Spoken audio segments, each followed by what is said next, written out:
The gentleman is humored and now yields. The next, I'd like to recognize our next member from Florida, Mr. Giménez.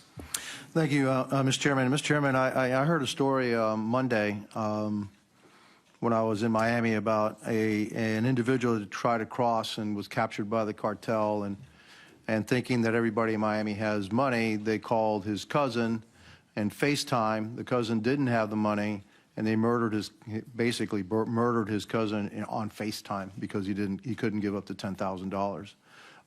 That's the kind of people that we're dealing with, having absolutely no value for human life. It's all about profit. Mr. McCraw, have you told has the Biden administration gotten the word of what it is they need to do in order to fix the problem at the border? They have a lot of smart people back there. It'd be impossible not to know what's the right thing to do. This is not rocket science. I agree. And so, do you think that do you think the President of the United States is dumb? I'm not going to comment on that. Do you think that I don't even see it. Do you think that the Secretary of Homeland Security is dumb? Certainly, he's not. Okay. There's no question. So the only thing you can come up with is this is done on purpose. There's no. I can't see it otherwise. It's done on purpose. I don't know that it's meant to be malevolent and to rot the problems it has, but it certainly has. Well, you'd have to be pretty dumb not to see that what you're doing is malevolent, and it actually has real dire consequences in the United States. So it's actually done on purpose. Yeah. I've come to that conclusion a long time ago. Yeah. They're actually doing this on purpose. Yeah, right? Whatever the reasons, why, I don't know. Yeah, whatever the reasons, because this is not a political issue, it's a public safety issue, and it hurts. I got it. So now, okay, now that we know that it's on purpose, okay, now let's move on to something else, okay? All right. How many different cartels are there on the southern border? Well, in Texas, which we focus on, there's 6 Mexican cartels that operate. Do you have any intelligence on how many members of the cartels have on the border, on the southern, on the Mexican side? No.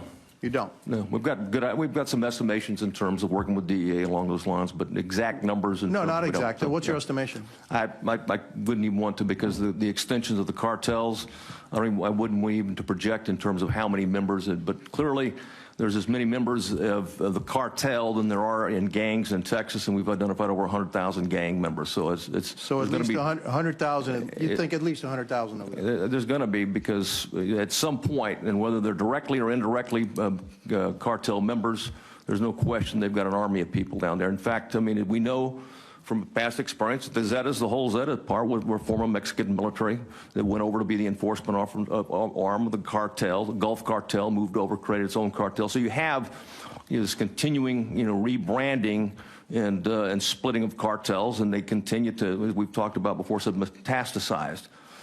Does the Mexican military have the capacity to deal with these cartels? They haven't demonstrated the capacity to deal with the cartels. But do you think they have the capacity? I don't know. Okay. Because it takes, the capacity includes will. Well, that's my next question. You beat me to the punch, because then do you think they have the will? Well, I know the government of Mexico does not have the will. Thank you. I do too. I think the government of Mexico does not have the will. They may have the will if the drugs that are poisoning us were actually poisoning the Mexican people. So I really have starting to have some doubts about where this government of Mexico lies. And is there a deal, a secret alliance, something that says, hey, keep the drugs out of Mexico, okay, and I'll leave you alone. You can go ahead and poison the Americans all you want. There's no news to the fact that Mexico has had issues with corruption as it relates to the Mexican cartels. And yet the policies of the Biden administration actually helps the cartels because they're making huge profits off of immigration, right? So these policies actually are helping the cartels grow in power and their ability to kill Americans, and yet the Biden administration knows they're wrong and continues to do it. Yeah, well, there's clearly at the end of the day, the impact on the cartels is they're richer and more powerful than they were before this mass migration began. All right, and that is all due to the failed policies of the Biden administration, which we have to assume they know are wrong. I'm not going to say what they assume. I just know that it's not rocket science to figure this out. Yeah, it's or brain surgery, actually. I mean, you know, we have a physician I think here, brain so surgery is a little complicated, but yes, Okay. yes, sir. I got it. Okay, thank you. Yeah, I yield back. Thank you. And I recognize our next witness, or our next questioner.